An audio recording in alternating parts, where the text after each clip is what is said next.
Hi, I'm Dr. Mark, and I'm a voice teacher and stage director. Whether you're a professional pop or rock star that's wanting to take your performance to a next level, or you're just interested in making your car singing or shower singing easier and more comfortable and fun, I can help you get there. I'll start doing that today by reacting to and teaching you singing and performing tips that we can learn from the top performers around the world. Let's learn from this compilation of EXO's amazing vocals. Here we go.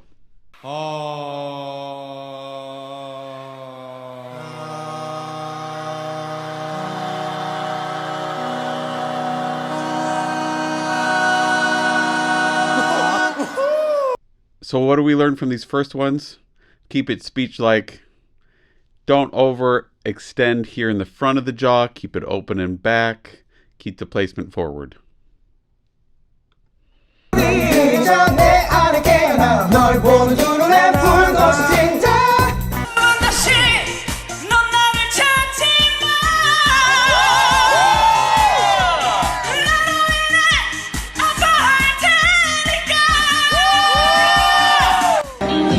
He's really keeping that forward, whiny, buzzy place. So go nya, nya, nya.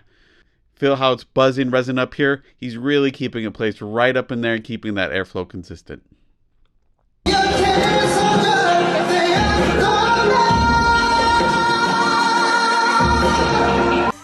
Upper two smile.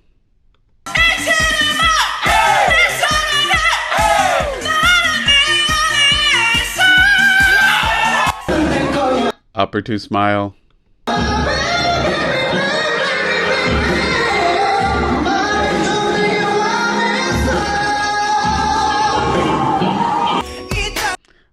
A lot of opening here in the front on that.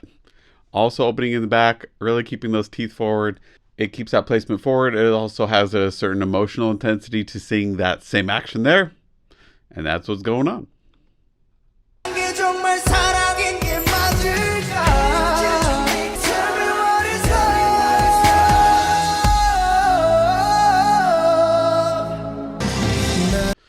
His sound is a little further back, a little more in that sound. Not as much of the upper two smile going on. There is some, but not as much, which creates this warmer sound.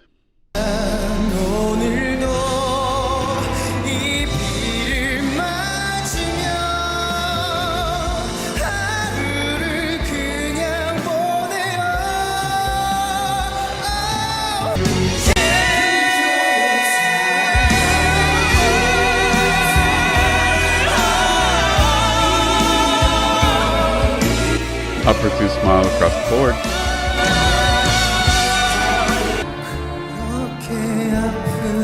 Up in that really high range, because he's keeping that forward, whiny, buzzy place. Because he keeps it forward and buzzy, it stays substantial. Even though it's up there high in that higher range, where traditionally we'd imagine a falsetto, hootier, breathier sound, he keeps the coordinate by keeping it buzzing forward and whiny. Yeah.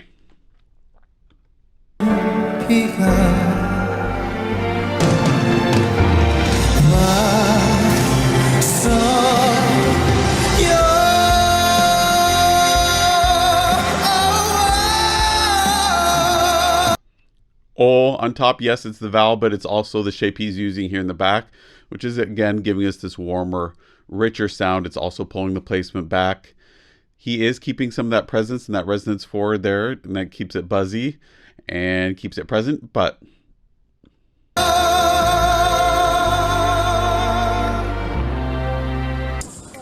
so now we can also learn there to keep the tongue forward and passive. I come to you with open arms, nothing to hide, believe what I say, so here I am with open arms, without more cream, I'm away though. What the hell I'm doing here? I don't belong here.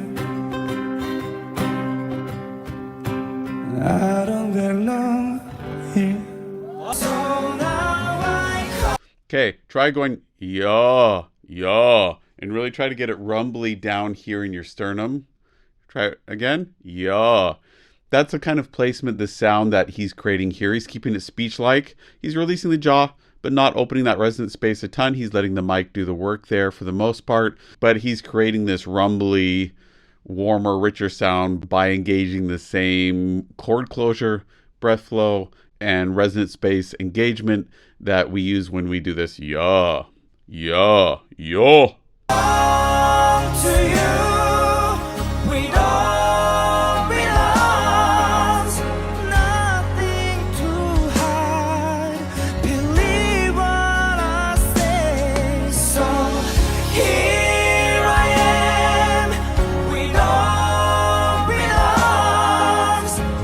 Chen got this ass space in the back the whole time. You can see it. You see how it's open arms. Even though it's open arms, it's still in the back.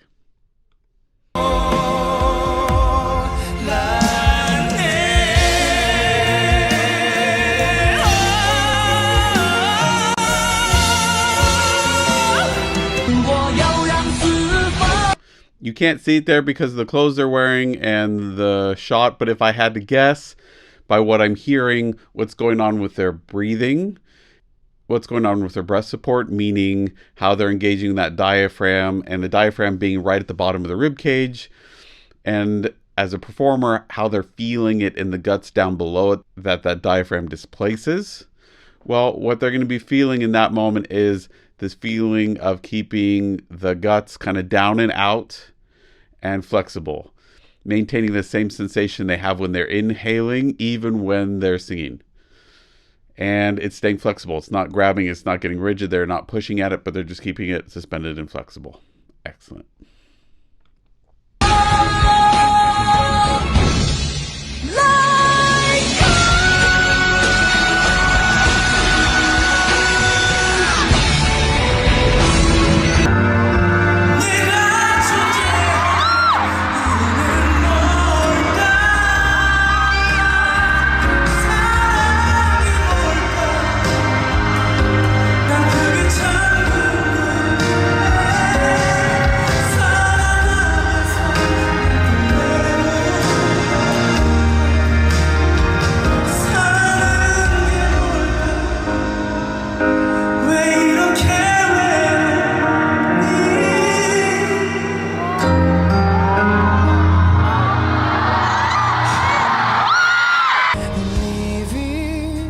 Okay, interesting.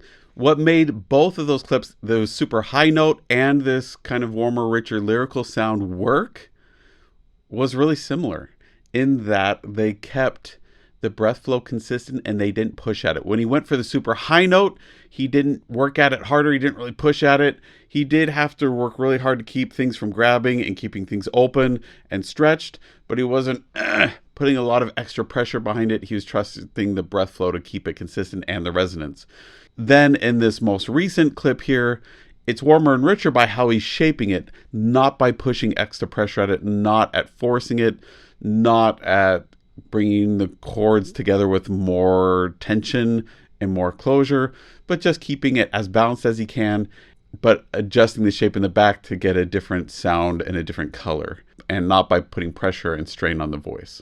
Again, one of the biggest indicators of a pro sound versus an amateur sound is that consistent airflow. Do we hear pauses in between notes? Do we hear increase and decrease of breath flow within a phrase? Or is it just this nice, easy, steady, consistent flow of air no matter what pitch it is? Without you, living alone, this empty house is so cold. Wanting to hold you, what do you need? How much I wanted to hold. Ass space in the back. There's a little bit of that tongue wanting to grab here and there, but then he releases it right away. He is keeping a little bit more cover here in this top lip, which is adding a little bit more of that warmth in there. His breath flow is super consistent. He's using that suspended feeling in the abdomen, and he's singing really well here. I'm waiting for this day to find that once in a lifetime. This isn't, I never be the same.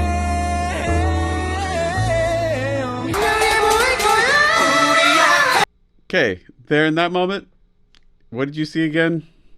Yeah, we saw that produced smile. We see all that jaw release. There is, throughout these videos, there's kind of varying degrees of them releasing this jaw down and back. Some of them kind of jut it forward a little bit, some of it straight down, some of it down and back.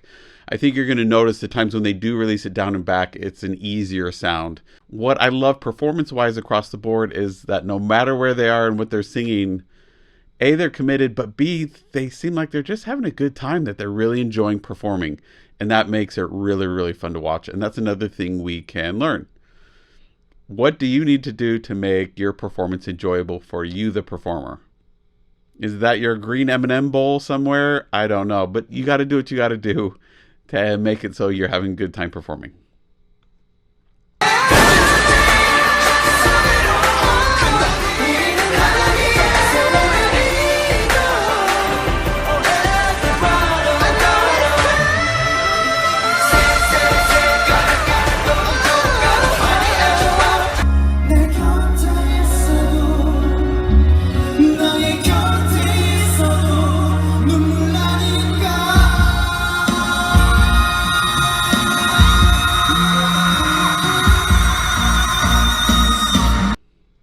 Notice that little bit of vibrato at the end there. We hear that all the time in pop. We hear it all the time in music theater. What that lets us do is, it's like when we have straight tone, it's like you have a rubber band that's tight or taut, and there's no vibrato in it. But to release it, you have to give it a little bit of that release, and then we're going to hear that vibrato, which is a sound of less tension in there. And then you can cut it. Then you can release that sound and that note without have this kind of snapping release or a really kind of audible, overly abrupt stop. So though it's a stylistic thing to have straight tone and vibrato, it also serves an aesthetic and technical function as well.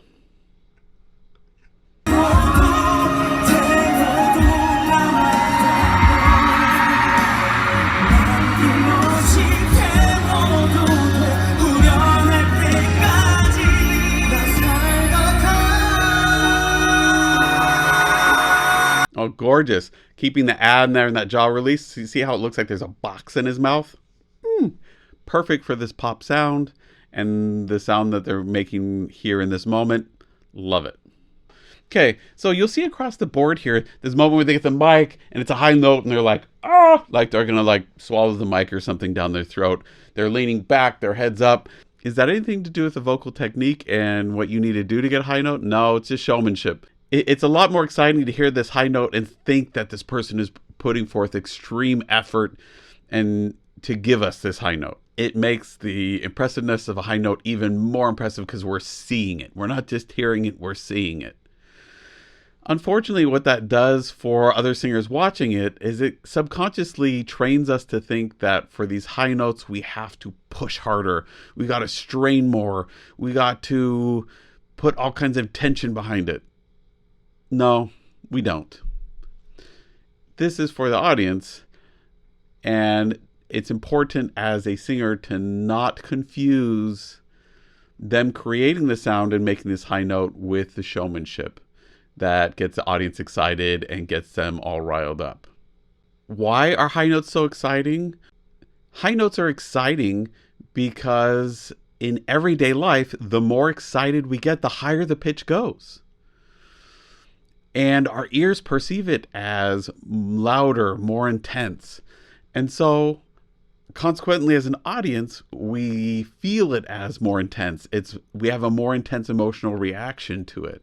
So when a performer is trying to show that they are feeling more intense, again, it's a feeling that they're trying to show, not a vocal technique. So what do we learn from this today? Well, We learned that we should practice being able to keep everything released, open, without extraneous tension to sing the pitches, and then put the emotion and body language that we intend on top of that. Don't connect them together and do them at the same time, because otherwise you're going to build in the tension of the emotion and the body language into your singing, and this is not where you want that tension to be. You want that tension to be in your eyes up here. You want it to be in your arms, your stance, your body, your posture. Those are great places to show that emotion and that tension on some level. We don't want it here. So that's what we can learn today.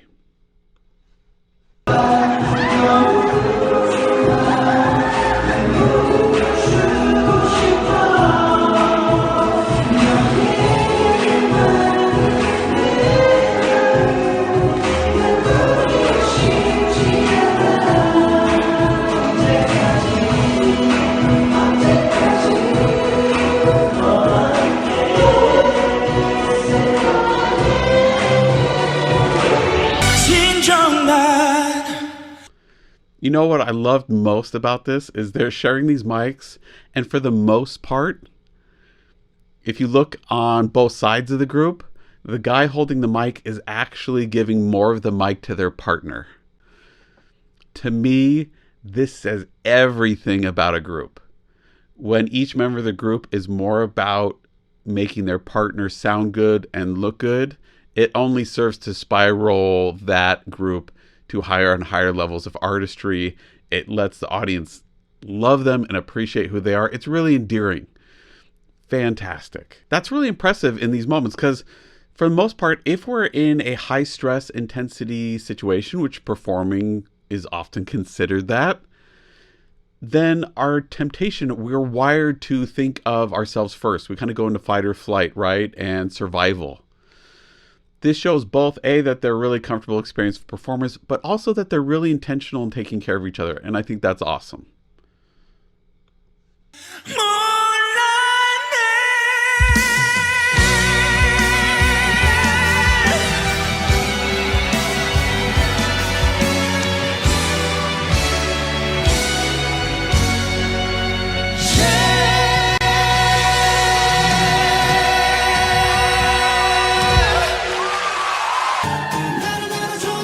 What do we learn from that? A, keep the breath flow consistent. They did a really good job as they're going up, not punching it further and further and pushing it harder.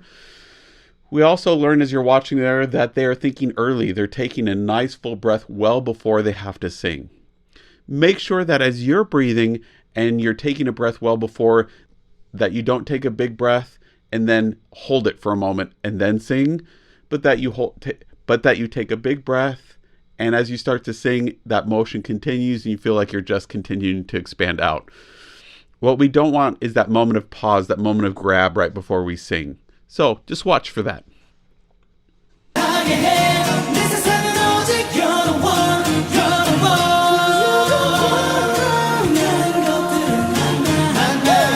Okay, I love watching him sing. I love how relaxed he keeps his vocal mechanism. And I just love it. I love his sound. I think it's awesome.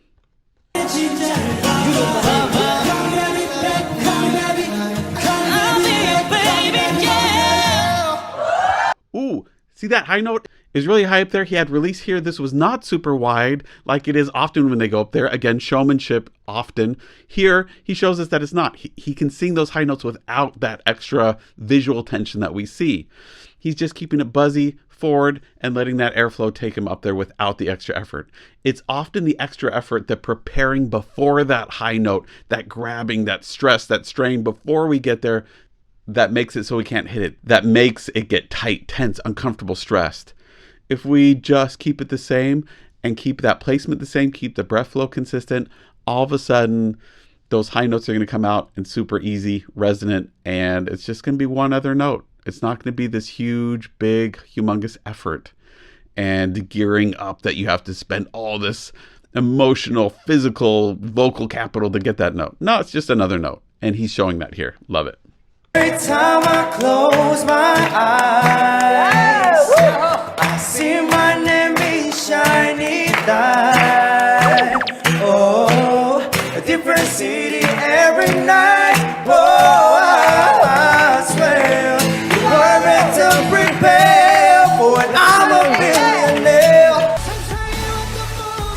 I just talked about before how they're sharing the mic back and forth. It's not necessarily a noble thing to share the mic when you're supposed to be the center of attention, the one having it. He's the primary singer, the mic should be on him. But you'll notice he is making extra effort with his leaning his body towards his partner there to make sure that his backup singer and the person playing the guitar can be heard, right? So even still, even when he's supposed to be the center of attention, he's still aware of the people around them and making sure that he's being considerate of them. Love it. Part of being a group is knowing when you're supposed to be the center of attention, but being able to be the center of attention while still being aware of those around you is really an exceptional trait.